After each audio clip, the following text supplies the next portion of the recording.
Today we are going to do circuits with Mr. Solstice Kitty Cat.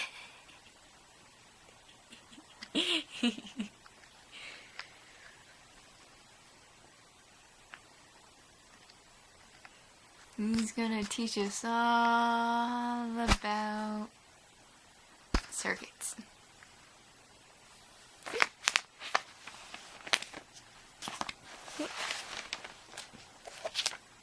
Here we go. So, the first unit of circuits is the electric battery. Now, what an electric battery is, it is two rods made of dissimilar metals,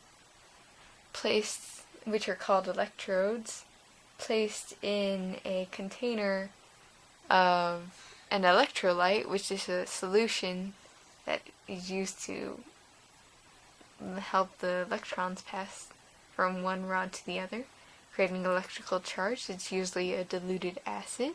As you can see there, this is a looking of the battery.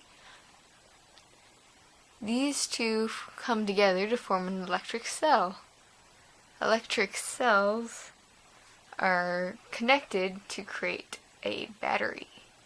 The part of the battery that we see and use is the terminal, which would be the ends that you plug in to the little areas on something like a remote. These are the parts that collect or conduct the electricity and complete the circuit, providing energy for it. The second unit, however, is about electric currents. An electric current is created when you have a circuit and the energy, the charge is flowing through it. It is measured in amperes and can be found if you know the change in the charge and the change in time.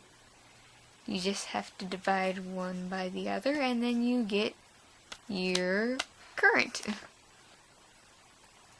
Conventional current is when the current flows in a positive direction. And this can all be shown on a circuit schematic right here.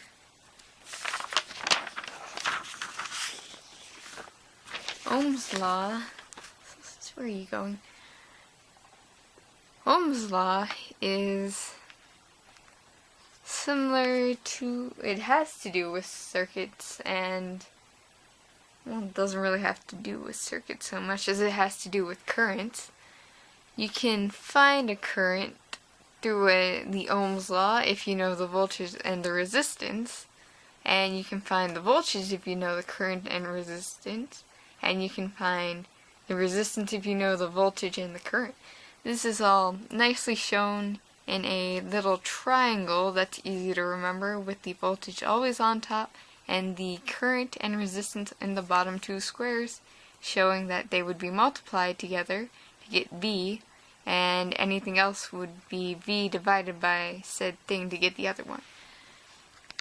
Resistance is more or less how hard it is to pass through the thing. This has to do with Ohm's law because it has not been introduced yet. Voltage got introduced last unit and current just got introduced a couple of minutes ago. Well, not a couple of minutes ago, but anyways. Ohm's law is this little equation right here, and you measure resistance in ohms. Resistivity is basically finding resistance, and it is a constant of proportionality. This is the equation right up here. It's a little odd, but it's not as important as the other ones. Superconductivity doesn't really have much to do with us in high school because superconductors are very hard to make and expensive, so we probably won't be using them anytime soon. But it is nice. It's important to know that it means there's zero to little resistance.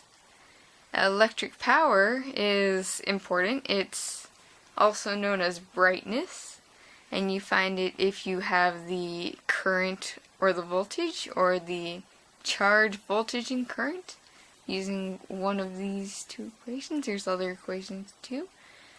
If you have square the current and multiply it by the resistance, you can find it. If you square the voltage and divide it by the resistance, you can find it. Anyways, that's just the easiest one.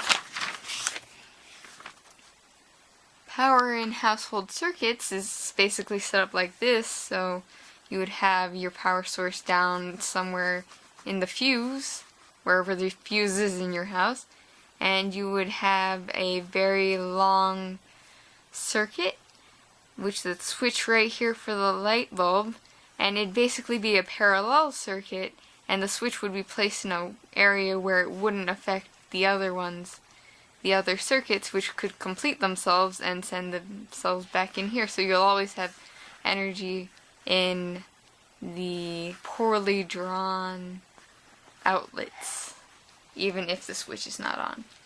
Alternating currents, also known as AC, are the counter to the direct current, known as DC, which is flowing in one direction. An alternating current flows in both directions. Well, not at the same time, but it alternates so quickly that it might as well be the same time.